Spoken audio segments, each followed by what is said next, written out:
I'm going to ferment some chicken feed. First thing that I need is some fresh, clean, non-chlorinated water. If you don't have water that you feel comfortable using from your own tap, you can certainly just use filtered water.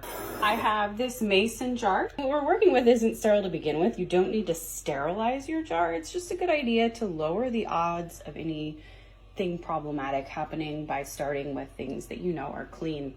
So I'm just going to take this scooper. It's about a cup. I'll just level it off. So I'm just going to start with 1 cup.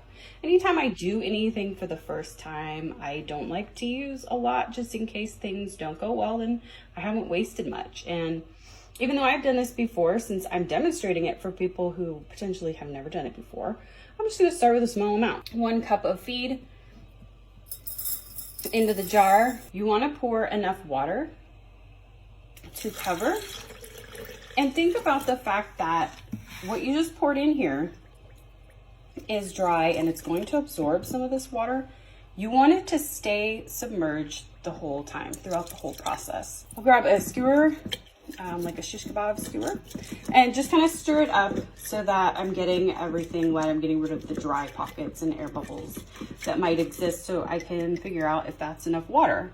And to me, it looks like the solids are fully submerged and there's enough water there that as they expand from absorbing that water, they'll stay submerged. Fermentation is not an exact science, so don't worry about being super specific with your measurements. Just worry about keeping it fully submerged.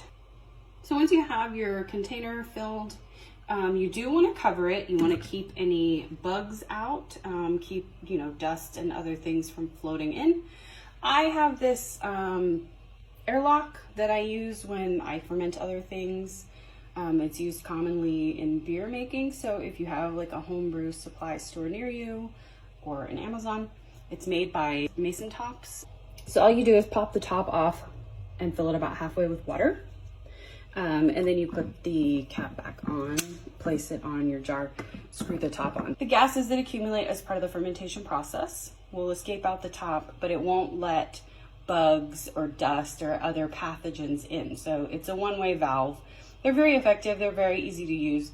But if you don't have one, you can just put a lid on, just finger tight. It doesn't need to be tight. And just burp it a couple times a day. Once you have everything set up, just set it aside. You just let it sit for 2 to 3 days.